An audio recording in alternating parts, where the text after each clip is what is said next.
So napakalaking tulong nga sa Barangay Ginebra San Miguel. Ngayong conference na to, ang sanib puwersa ng isang pa-prime na ulit. Inuulit natin pa-prime na ulit na si Justin Brownlee at isang matatawag na ngayong most improved player para sa team ng Ginebra na si RJ Abarientos. So alam nyo ba ang versus Titan Ultra? Justin Brownlee and RJ Abarientos combined for 60 points. Kung saan si RJ Abarientos sa larong ito ay nagtala ng 25 points, 4 rebounds, 2 assists, 1 steal, tapos plus 15 pa siya sa plus minus.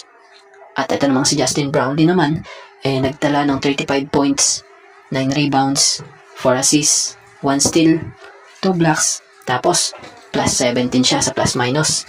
So kung makikita nyo, simulat sa apple ng conference na to ngayong season 50 ng PBA Commissioner's Cup, silang dalawa nga ang very consistent player sa team pagdating sa opensa. Kung saan, ganda rin talaga ng kanilang tandem. Kung saan, nagko-complement yung laro talaga nilang dalawa maging sa mga teammates nila. Kung mapapansin mo, etong si Justin Brownlee, tumatanda pero hindi sa pa-retire yung laruan niya, kundi pa-prime na nga ulit dahil parang mas gumaling pa nga siya lalo ngayon.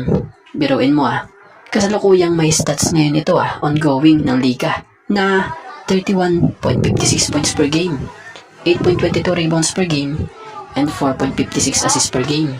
At ito namang si RJ Abarientos, grabe nga ang pinakikitang improvement niya this conference. Makikita mo na parang isa nga siyang veterano na, especially sa decision making pag nasa loob siya ng court. At si Coach Tim ang isa nga sa dahilan kung bakit din ganun na lang kabilis ang improvement ni RJ, dahil sa mga payo at paalala palagi niya. Maging tito ni RJ nakaalalay din sa kanya. At higit sa lahat, yung tiwalang binibigay sa kanya ni Coach Tim, kung saan masusuklian niya nga ito ng sapat at hindi nga niya sinasayang. So, the future is bright, ika nga. So, kagandahan kay RJ this ongoing ng conference he averaged ngayong kasalukuyan ng 21.56 points per game, 3.56 rebounds per game, at 5.00 assists per game. So, ano masasabi at opinion nyo sa dalawang player na ito ng Barangay Ginebra?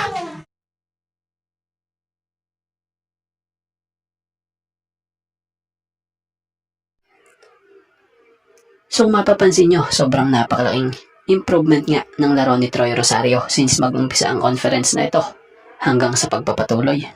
Maraming nakapansin kahit tayo, grabe yung rebound niya. Mas marami pa nga yung offensive rebound kaysa si defensive So dyan mo makikita kung gaano kasipag itong si Troy sa Ginebra. Ang galing pumesto para makakuha ng rebound. Sabi niya nga, isa sa may tutulong niya sa team yung kumuha ng rebound at dumipensa. At alam niya, lalo na ngayon, na kailangan niya doblihin yung effort dahil nga sa wala si Japet, ang isang big man ng Ginebra na kasalukuyang nagre-recover pa. So kung mapapansin nyo ang laki talaga ng pagbabago sa laro niya. Sa malaking bagay sa nangyayaring ang winning streak na ito ng Ginebra, ang performance na ginagawa ni Troy. Kabilang na nga ang naging laro nila sa nakaraang laro kontra Titan, kung saan nga kumamada siya dito ng double-double na 12 points at 13 rebounds, kung saan nakuha nga ng Ginebra ang panalo rito. So sa nangyaring ito pinuri nitong si Coach Tim itong si Troy, maging mga kapwa big man na sila Isaac Go and Norbert Torres, kung saan napunan nga nila ang kakulangan dahil sa pansamantalang pagkawala sa kanilang team nitong si Japet na kanilang big man. So para kay Coach Tim napakagandang araw ng pag-step up na ginawa rin nitong si Troy Rosario, kung saan special umano ito, kung saan masasaktan talaga ang mga kalaban sa maraming paraan na ginagawa nito. Mapa inside, on the boards, defensively, and from the 3-point line, ika nga ni Coach Tim. So napakahalagang araw sa kanila ng ginagawang ito nitong si Troy. So kaya naman, kayo, ano masasabi nyo sa performance sa Ginebra ngayong kasalukuyan na ginagawa nitong si Troy Rosario? At bago nga ang lahat, baka naman po pwedeng makahingi ng isang subscription para sa ating channel or pakifollow na rin po kung nagustuhan nyo ang ating mga basketball update. At kung ito na may makakabigat para sa inyo, kahit isang like and share na lamang po. Maraming salamat po.